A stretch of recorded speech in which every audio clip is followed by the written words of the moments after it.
ये है तूतनखामुन। कभी देखो नाक नहीं है, जो हमें अंदर जाके पता चलेगा क्यों नहीं है। तो जैसे जैसे हम अंदर जाते जाएंगे हमें और इंटरेस्टिंग बातें पता चलती जाएंगी। एक के ऊपर दूसरा इतना हैवी ब्लॉक वो कैसे रख पाते थे। पिलर जो पीछे है वो 400 टन का एक है। इस टेम्पल को बोला जाता है ओपन एयर म्यूजियम। फेस पूरा है बट नाक कटी हुई है। बताती हूँ क्या बात रही थी जिसकी वजह से नाक को गायब कर दिया गया। कल ममीफिकेशन म्यूजियम देखने के बाद आज मैं जा रही हूँ करनाक टेम्पल देखने। ये भी लक्सर में ही है, थोड़ी दूर पे है जहाँ पे मैं रहती हूँ। तो मैं जा रही हूँ एक फेरी से। ये फेरी ना प्राइवेट है, जैसे एक पब्लिक फेरी चलती है एक प्राइवेट चलती है जिसमें कॉस्टिंग ज़्यादा होती है। तो मुझे यहाँ पे देने पड़ रहे हैं इस फेरी के 350 इजिप्शियन पाउंड। तो यहाँ पे हर चीज़ ना बहुत बहुत ज़्यादा महंगी मिल रही है। जैसे कि मैंने अभी जिस टेम्पल की टिकट की है वो पर पर्सन 1200 इजिप्शियन पाउंड पड़ी है मुझे। 1200 मतलब 1200 का डबल कर लो, 2400 इंडियन रुपीज़ पड़ा है मुझे। तो अभी मैं जा रही हूँ फेरी से लगभग 5-6 किलोमीटर के डिस्टेंस पे ही है जो टेम्पल है। तो अभी देखते हैं कि आगे क्या क्या होता है। पहले मैं टेम्पल में पहुँच जाऊँ। ये जो टेम्पल है इसमें बहुत सारे फेरोज ने बहुत बढ़िया बढ़िया बिल्ड किया है और इसमें पहली बार मुझे क्वीन की पावर देखने को मिलेगी। अभी तक मुझे किंग्स की पावर देखने को मिल रही थी हर जगह, लेकिन यहाँ पे क्वीन की भी चीज़ें बनाई गई हैं। तो भाई जो नाव है ना उसने उतारा है एकदम बिल्कुल कोने पे कहीं पे, जहाँ पे कुछ ऐसा पोर्ट नहीं बना हुआ था। जैसे पीछे उतारा हमें, एकदम वीरान जगह थी। अभी हम जा रहे हैं दौड़ के आए बिल्कुल, क्योंकि अभी टाइम हमारे पास 3-4 घंटे ही हैं और 3-4 घंटे तो लग ही जाएंगे पूरा एक्सप्लोर करने में। बहुत बड़ा कैंपस है ये कुछ अलग कलर का डंडा लगा हुआ है। मुझे लगता है गेट यहाँ पे होना चाहिए, नहीं है। यहाँ कॉमन मोड ऑफ ट्रांसपोर्टेशन है घोड़े। मज़ा आता है वैसे लोगों को घोड़े ऐसे घोड़ों पे चढ़ के ट्रैवल करने में। इधर उधर ये सिटी के अराउंड ही घुमाते फिर आते हैं। हमने लाइफ में पहली बार एक गाइड हायर किया है। हम मना ही नहीं कर पाए, बार बार बोले जा रहे थे कर लो कर लो कर लो। और थोड़ा सा एज वाला भी फैक्टर है कि कैसे मना कर दे। तो हमने इनको हायर कर लिया है $20 फॉर 1 आवर। मतलब 1 घंटे की इन्फॉर्मेशन के लिए ये हमसे लेंगे लगभग 1800 रुपीज़। बट ठीक है, फ़ाइन है, क्योंकि करनाक टेम्पल के बारे में हमें उतनी नॉलेज नहीं मिल पाई इधर उधर जब हमने पढ़ा तो, और ज़्यादा हम एक्सप्लोर नहीं कर पाए। तो एक बार एक्सपीरियंस करने के लिए ये अच्छा है। पहले कहते थे कि जो एरिया हम चल के आ रहे हैं जिसमें, उसमें गाड़ियाँ भी आती थी, सीधा टेम्पल तक आती थी। लेकिन अभी इन लोगों ने लॉबी बना दिया है कि भाई थोड़ा सा ऑर्गेनाइज रहे। तो हम अंदर जा रहे हैं। इस टेम्पल को बोला जाता है ओपन एयर म्यूजियम और ये biggest temple in the world है। तो ये जो सामने एंट्रेंस दिख रहा है हमें, ये बिल्कुल अलाइन है। जैसे इधर से जो लाइन जाएगी इधर एंट्रेंस से सीधा और वैली ऑफ किंग्स तक जाएगी। उधर सामने जो पहाड़ दिख रहे हैं, पहाड़ के पीछे है वैली ऑफ किंग्स। तो ये एक सिमेट्रिकल एक लाइन में अलाइन होके इस टेम्पल के साथ आता है। और ये जो स्पेस है, जो टेम्पल के बाहर जो स्पेस दिख रहा है, ये एक्चुअली यहाँ पे नाइल रिवर बहती थी अंदर से। जैसे वहाँ पे इंक्लाइंड है ना, तो उधर से बोट आता था, इधर से बोट में सब लोग बैठ के जो होली सेरेमनी होती थी या कुछ भी ऐसा होता था तो बोट में बैठ के और फिर साउथ के साइड ऐसे जाते थे। तो ये पूरा रिवर वाला एरिया था। ये जो बॉडी दिख रही है, ये पीछे वाली बॉडी जो है वो लायन की बॉडी है, और जो सर लगा हुआ है वो सर एक्चुअली भेड़ का सर लग रहा है, पर वो रिप्रेजेंट कर रहा है रामेसेस जो किंग थे, जो रूलर थे यहाँ के, बहुत बड़े किंग माने जाते थे, जिन्होंने 60 साल तक, मोर देन 60+ ईयर्स उन्होंने रूल किया था किंगडम पे। उनकी 30 से 35 रानियाँ थी। तो ये जो सर है ना, उन्हीं के सर को रिप्रेजेंट कर रहा है। तो ऐसी बॉडी जिसमें जो पीछे वाला शरीर है, जो प्रॉपर बाकी वाला शरीर है, वो लायन को रिप्रेजेंट कर रहा है, लेकिन फेस किसी और चीज़ को रिप्रेजेंट कर रहा है। लाइक फेस किसी किंग का हो तो उसको स्फिंक्स बोलते हैं, जैसे the great sphinx in Egypt देखा था हमने, तो ये वही है।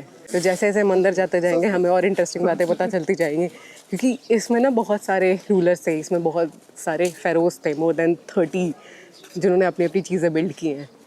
भाई साहब ये कितना मैसिव है, मैं पता नहीं दिखा पा रही हूँ कि नहीं, लेकिन ये जो ब्लॉक्स हैं बहुत बड़े बड़े ब्लॉक्स हैं।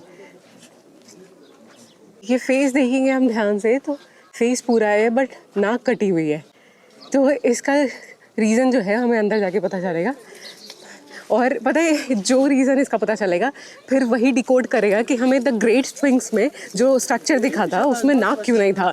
इन पत्थरों के बारे में मुझे बहुत इंटरेस्टिंग बात पता चली है कि जो ये पत्थर है, एक तो ये सैंडस्टोन है पूरा का पूरा, और इसको लाने के लिए ये लोग बोट का इस्तेमाल करते थे और ये 140 किलोमीटर दूर से लेके आते थे बोट में। जो सामने हमें इंस्क्रिप्शंस दिख रहा है ना ब्लॉक पे, ये सारे डिज़ाइंस, पिक्चर्स और उसके साथ कलर्स भी हैं, तो वैसे ही करना चाहता था लास्ट रूलर भी, लेकिन क्या हो गया कि वो करने से पहले ही उसकी डेथ हो गई। तो जो प्रोसेस है ना उसके करने का, उसमें क्या हुआ, खनन आ गई। तो वो खनन दिख रहा है कि वो एक्चुअली जैसे पत्थर लेके आया तो इस पत्थर को इसमें कन्वर्ट करना चाह रहा था। इस स्टेज से इस स्टेज तक पहुंचने के पहले ही किंग की डेथ हो गई। तो जब वो बना रहे थे इस पूरे पत्थर को, इस जैसा पूरा क्लीन कर रहे थे, शेप दे रहे थे, स्मूथ बना रहे थे, जिसका ये दाग है, ये जो सारे दाग हैं एक्चुअली हथौड़े और छेनी का है। ये तो ये अनफिनिश्ड प्रोजेक्ट है बेसिकली। एक के ऊपर दूसरा इतना हैवी ब्लॉक वो कैसे रख पाते थे, तो वो ना रैम्प बिल्ड करते थे।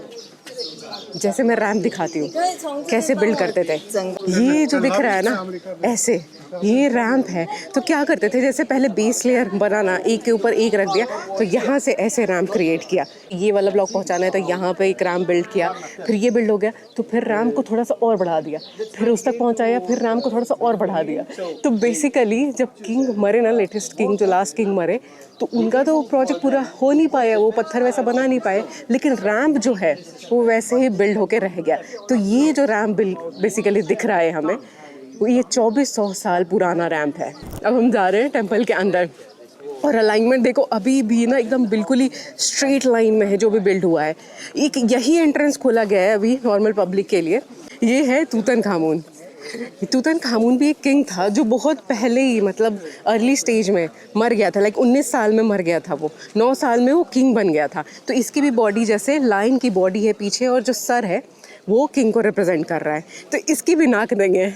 अब नाक क्यों नहीं है वो हमें अंदर जाके पता चलेगा। इतना बड़ा जो ब्लॉक दिख रहा है वो एक्चुअली ऑल्टर था, एक प्लेटफॉर्म था जहाँ पे एनिमल्स को सैक्रिफाइस कर देते जो बाहर से आते थे। कोई भी जो पत्थर है यहाँ पे, कुछ भी एक ब्लॉक है वो ऐसे ही नहीं है, सबका एक मीनिंग है।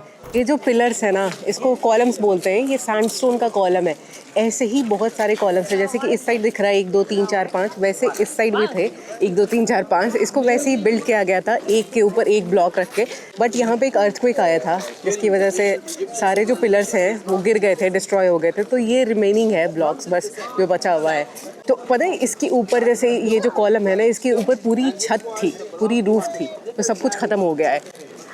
और अब हम जा रहे हैं एंट्रेंस से अंदर। तो ये जो है ना मूर्तियाँ बनी हुई, जो स्टैचूज़ हैं, एक्चुअली किंग का स्टैचू है।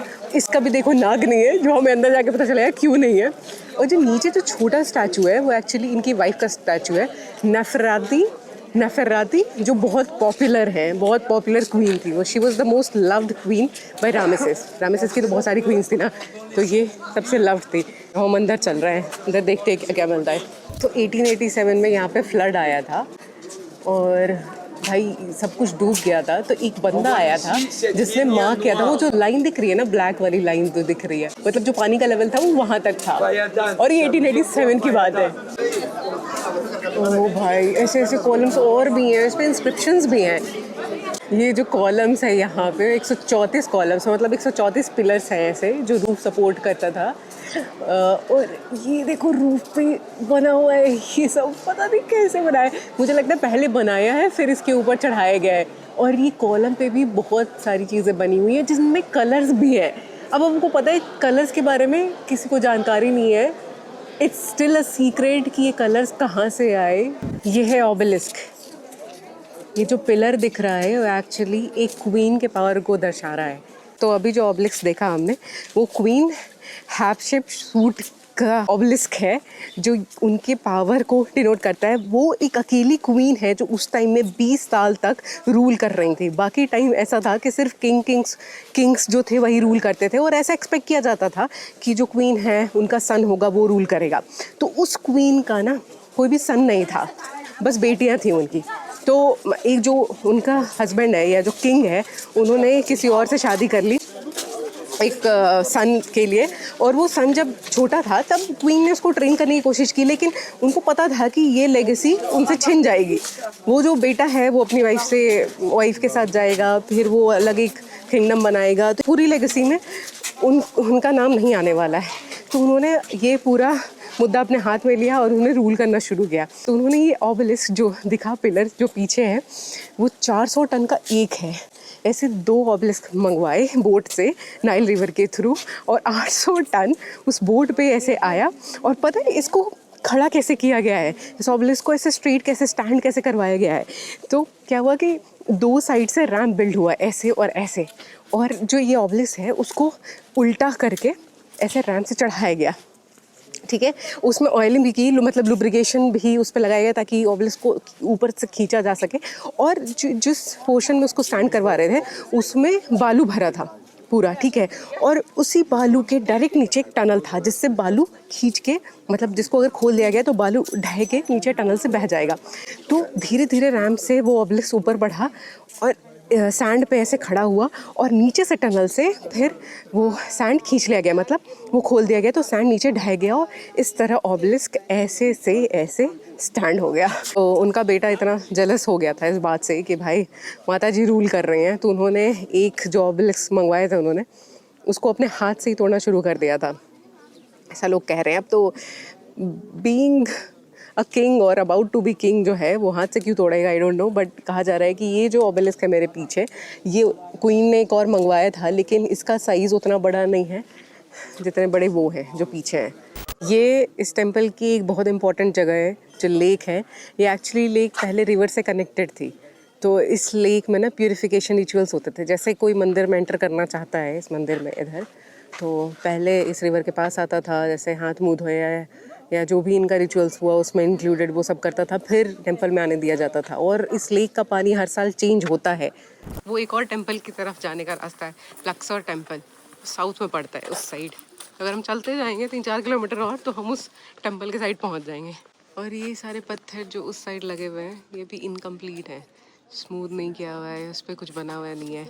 और एक साइड बना हुआ है, मतलब जो रूलर इस वक्त था वो बना के गया था, लेकिन जो बाद में आया वो बना नहीं पाया।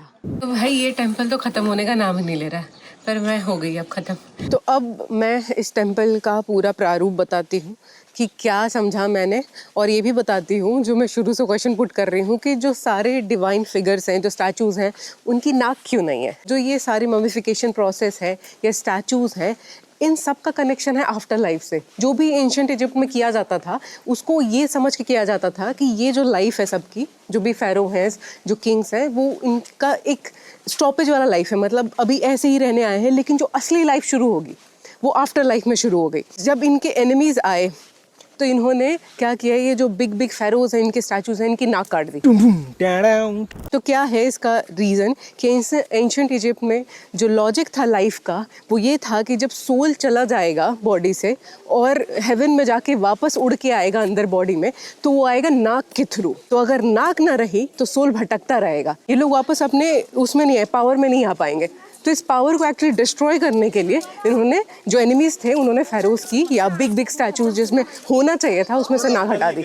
अभी एनिमीज कौन थे नोबडी नोज। हो सकता है फैमिली मेम्बर्स होंगे, हो सकता है कि सौतेला बेटा होगा, हो सकता है बीवी होगी, कोई भी हो सकता है, क्योंकि इनकी फैमिली बड़ी थी, इनकी कम्युनिटी बहुत बड़ी थी फेरोज की। तो ये जो टेंपल बना है ये बहुत सारी सदियों की कहानी है एक्चुअली, बस एक फेरो की नहीं है, एक किंग की नहीं है, क्वीन की नहीं है, इसमें बहुत सारे एलिमेंट्स हैं, बहुत सारी कहानियाँ मुझे जानने को मिली जो बहुत स्ट्रॉन्ग होल्ड देता है ये समझने में कि जो पिरामिड्स बिल्ड हुए थे वो क्यों हुए थे, वो कैसे हुए थे, और वहाँ पे भी जो द ग्रेट स्फिंक्स था उसमें नाक क्यों नहीं थी।